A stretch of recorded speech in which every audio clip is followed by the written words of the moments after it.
about life after the exit. For those who don't know me, I'm Elena. I'm the CTO of Cocoon Creations. I'm an entrepreneur. I'm a podcaster. And with me, I have Argyris, and I also have Christis. So I would like to start by something simple. And I would like to ask you to introduce yourself and tell me which is the company you started, a little bit of who you are. Thank you, Elena. I am Argyris. I was the founder of At Your Service, Foody, and the whole Ideas to Life team. Along with the team, we started in November of 2011 when we launched At Your Service. At Your Service was an online marketplace for local services, the pitch. And we launched it before we even knew what the startup word meant. There was no startups there, with just the foolish belief that there must be a better way to find services. Launched it in Cyprus, had really good results, decided to try to expand abroad, fell in love with the startup idea, expanded in Greece, spoke with investors to try and expand into 3 larger countries like Italy, Egypt, and Poland at the time. That was the idea, but we had no revenue model. So we had an agreement with investors to do that if we verified our revenue model, which we didn't. So we went back to the drawing board, changed everything. For the next 6 months, we were just trying to find the one reason that we had failure, but we obviously didn't have product market fit. After the 6 months, we only had a runway for 5 more months. So we had to do something. We cut back from Greece, let go of some team members, slashed all of our expenses. And we had 5 months to become cash flow positive. We were to become cash flow positive at the end of the 9th month. And at that point, the opportunity to do Foody came on the table. The opportunity or the idea? We always had the idea. So we always said that if At Your Service ever becomes stable and if someone else doesn't do it, we will do it because we've been abroad, we've ordered from similar platforms. And we were trying to get a media to equity deal for At Your Service. We got the 100th rejection for the time, but this opportunity came on the table. So we said, okay, now we know that customers will order. Because of At Your Service, we could find customers, but the difficult part was getting service providers that would pay us. So how do we test this? It was a Friday afternoon. We bought foodcynow.com, the domain, a WordPress theme for $29, and we said, we have 1 month to sign 20 restaurants. 1-page contract, real terms. If we have restaurants, we'll launch it. We had 1 month. Me and Mike had to sign 20 good restaurants. 1 week later, we had 10 good restaurants. And we're fuck. There is product market fit here. Like, it's the opposite of trying to do sales for At Your Service. So now we had 10 customers that have signed, a kick on our butt to get it up and running fast. So we dive in. Of course, we didn't go live in 3 months. It took us 9 months. When we went live, a major competitor was already live. Christis was involved, actually. The delivery man was live with what we estimate was something like 500 orders per month at that point. And 8 other competitors launched on the same month. I remember there was a lot of, other companies and even restaurants doing it themselves at that time. This was at the beginning, it was 8 launches in the same 3-month window. One of them was Delivery Hero. Yes. So this was even before restaurants started, but one of them was Click Delivery from Greece, which is Delivery Hero, the company that acquired us. This was September of 2015. By March of 2015, we had 70% of the orders. The why and the how is essentially because we had a team running together for the last 4 years. We failed in every possible way and we learned from it. So we had a team that was ready to adapt, change, do 100 things in a day to evolve. Sort of smooth sailing for the next 3 years, went from 70% of the market to 95% of the market with many competitors coming and going. And then one day we realized that the major players, Delivery Hero and Just Eat, started making acquisitions in smaller markets. Now, we couldn't even afford ourselves to believe that we would get acquired. We were in Cyprus. Nobody ever looked at Cyprus for acquisitions. But as I got up, my co-founder told them, there's an opportunity for acquisition. Started going out, doing some business development. A month later, we had our first term sheet. We were acquired 6 months later by Delivery Hero. We were part of the group. We stayed there and ran the company for 2 more years, as that was an acquisition deal. That's it. Okay, I will get back to the acquisition part, but Yes. Christy, what about you? So first of all, let me just say that I'm really honored to be here because I feel that I'm sitting among friends and family. Our startup journey has been since day one all together. We've been in the same circle and we've experienced the same difficulties, the same things over and over again. So thanks for having me. My name is Christis Plastiras and I'm the co-founder of Argyrou, the #1 job portal in Cyprus, which also recently was sold to foreign investors. Okay, so Argyrou, you started it when? It was 13, 14 years ago. Wow, okay. And you grew it, and at some point you got investors, right? We started it and we never imagined how much success it would get. So basically at some point we had reached the top that we could because according to the statistical service, the number of job openings in Cyprus were a certain amount and we had 80 or 90% of those jobs posted on our portal. And on the other hand, because we're a marketplace, obviously you need both sides of the story. On the other side, we had almost all major company in Cyprus that was recruiting being advertised on our portal. So we've reached a point that we had to decide what's the next step for Argyrou. Number one is, do we find new revenue streams other than the traditional business model that we had? Do we go to new markets like Argyris said? And we also had some attempts to expand into other countries that didn't turn out fruitful. Or do we do something different? Do we actually find a buyer to buy us out? So there were a lot of things that happened after the success that we did, and eventually we found a prospective buyer who acquired the company. Yes. Okay, so acquiring the company, you said that you actually started, the first contacts was from your side, right? So do you want to talk a little bit about that part? How does it start? Yeah, so again, I want to emphasize that we couldn't even dare to dream of an exit because it simply didn't happen. At some point, the large players started acquiring smaller countries. So what do you do then? You understand that, A, they will expand to your country, which was fine. They came and went anyway. But it's probably an opportunity for an exit. It's an opportunity only if you can get competitive pressure. So if only one is acquiring, that kind of sucks because you either say yes or no. So when we realized that the two major players were interested in acquisitions, we started developing our network. I can tell you 5 steps that we did just to show how things you do 10 years before pay out 10 years later. So when we were building out your service, we used to go to Greece every month or so to develop our network there. The investors were only there, there were no investors in Cyprus, and even founders, there weren't other founders we can speak to. So the first thing we did is we went to Greece and tried to activate our network so that the Delivery Hero Greece team would see us, and it would be through common contacts so that they know that we're good founders, blah, blah, blah. We went to that event. Some of our contacts that we met 10 years ago introduced us to other investors. We went to their offices. They said, we want to come to Cyprus in a month. So we told them, okay, we'll do an event at our office.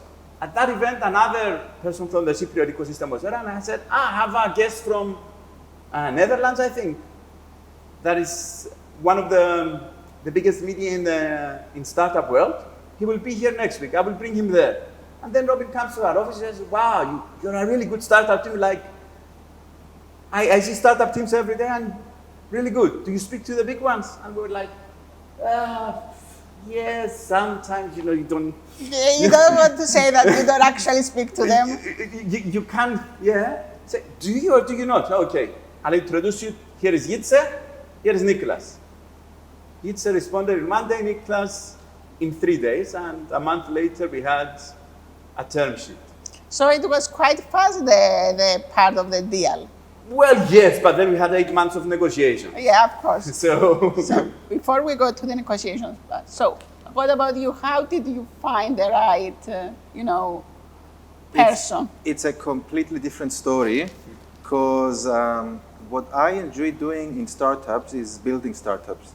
So as I said before, once it had reached the top it could reach, I had an offer from an international startup to join them into their international journey. It's like it was one of the biggest well-funded startup in Europe at the time. We got 10 million euros in pre-seed funding. So I decided to leave Ergodotisi in good hands and good collaborators who got the project of growing Ergodotisi even further and finding the right investors. So it wasn't something that I did. It was my team, my partners, who did the rest and found the acquirer. Okay, so going back to the negotiations, do you have any tips if anybody is looking to sell their company, find an investor? Any tips, any insights? it's a very weird process. As I said before, you have to be interested, but always not be interested. Essentially, there is a lot of, acting, psychological stuff you can do, which are well defined. You can read about them, you can understand them. Essentially, you can only do 2 things. The first is bring more options to the table. You never try to get an acquisition if you have only one option. If you do, your single job is not to negotiate better. It's to find a second option on the table, even if it's much worse. And then get a third one that is slightly better. The second one is, take care of yourself. It's tough. All of the stages of the startup life are tough. More so during an acquisition where, one day you say, yes, we made it. The next day, no, they will enter the market directly and they will use that money to compete against that. And that happens 10 times a day. So that's it. So you sold Foody in 2019, right? Or am I wrong? Yes. Yes. So the term sheet was probably signed December. The first term sheet was December 2019, and we sold June 2020. Okay, and you were a bit like in stages, right? More. No, the deal was actually finalized in December 24. Okay, so that part of your life, that chapter is over. So what happened next? I know it's very different for the 2 of you. I will start from Christis because we've seen you on TV recently, actually, right? Yeah, it's something that I never believed I would do, but sometimes the startup journey pushes you to routes that you never imagined you would traverse to. So during COVID, I also found a new opportunity because people were locked up in houses and couldn't actually go outside to shop their everyday needs.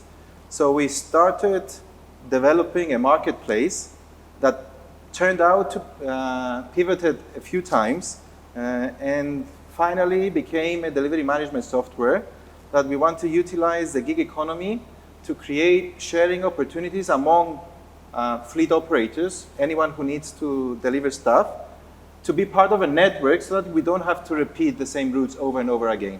Simple example, why do we send 10 trucks on the same highway to the same destination, half full, when we could send 1? That's the kind of problem we're trying to solve. So again, the whole journey started from the start, fundraising, developing the team, and designing the product and everything. But the one thing that I can say is that as a second-time founder, it's as if you're wearing a different suit. Okay. So the attitude and how people see you is way different because Startups have a lot of noise and a lot of, let's say, can I say bullshitting? I'll say bullshitting. Yeah, okay. Excuse my French. Fake it until you make it. Yes. So now that you've already had a successful exit, you've actually proved that what you're claiming that you can do is actually validated. So the person who you have opposite you now, you speak on different terms because you know who you are and he knows who you are. And it's not, you don't start a discussion trying to prove that I am capable of doing whatever my business plan is claiming that I want to do. So, yeah. So is it about how the other people see you, but it's also about you, right? Because obviously, you carry huge experiences. We failed so many times in trying to do different things, and those lessons have become, those failures have actually become extremely useful lessons, and they were actually very costly lessons. But all of those you carry with you to the next journey and the next journey, and every time you try to do something, you obviously you become better. So my question is this: being a founder is very, very hard. So why do it again? It's a way of life. So, I mean, you can make a choice and go be an employee or retire or whatever. Why start over again? It's not about money. It's a lifestyle, and I can tell you that I'm personally intrigued in creating value. Okay. I want to see how I can contribute to the society, to the community, by creating value for the others as well to use.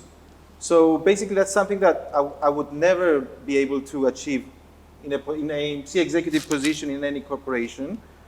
The only way that you can actually create real value is by starting new stuff from zero and proving that you can change how things are being made currently.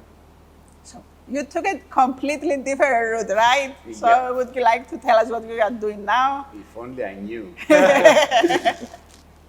So after I stepped down from my role at Foody and the transition to the delivery hero team happened, I had lots of things that I always wanted to explore in my life, and I said I'll set aside 6 months to sort of dive deeper into them without a purpose, like not with the explicit purpose of not starting a business. That took around 2 years, if I could go back and label it right now.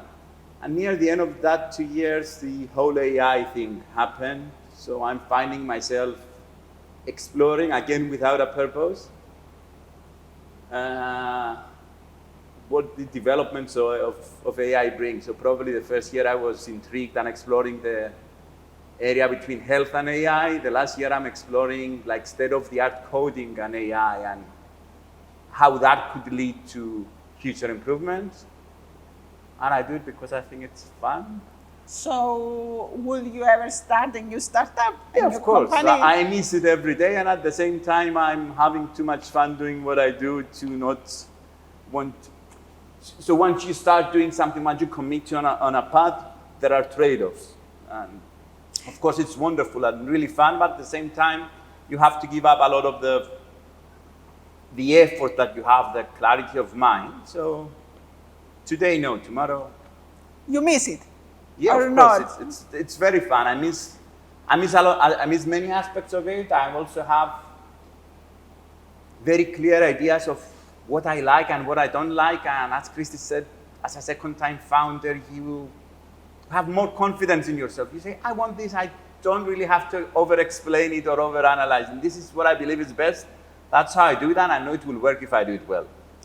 So I have a question for you. Will you ever be an employee, work for somebody? Maybe if it was super fun, but why? Why not do it myself? Okay. So before we close up, do you have any parting thoughts, any advice for the people listening to this? I would say the one thing that I've learned during this journey is a word that I love, also because of its pronunciation, perseverance. It's a very important quality, because the startup, we sit down here and we say, yes, we sold our companies, and everybody hears, how nice is that? But actually the obstacles and the bad days that came before we had reached the actual acquisition are very harsh. And you shouldn't be disappointed during those bad times, because they will be, by definition. A startup that doesn't have bad days is not a startup. So you need to acknowledge them, you need to accept them, hear out about others who had similar problems, but insist in solving those problems, and then the roller coaster will go up. Argyris? Yeah, I will build on that. Like, the startup life is, I said, it's super fun, but it's also super, super, super tough. Like, it's tough, and it's tough every day, and it's tough for months or years. So it's not for everyone. If you want to have a stable life, good career, maybe make a lot of money, probably better to be in the corporate world. But at the same time, it's not for everyone. Like, there are people who wouldn't be at rest there. There are people who enjoy creating new things, enjoy the constant ups or downs, and even if you put them at the most stable place, they would still have the same things in their head. So if you're one of those people, maybe the startup path is for you. It's really fun. It's really the fastest way to learn yourself, and you can make a big difference to yourself and to the world. But it's not for everyone, and you shouldn't feel bad doing it or not doing it. Do it if you enjoy it. Exactly. Before we close up, I would like also to thank the Cyprus Computer Society for organizing this and for inviting Argyris and Christis. Thank you.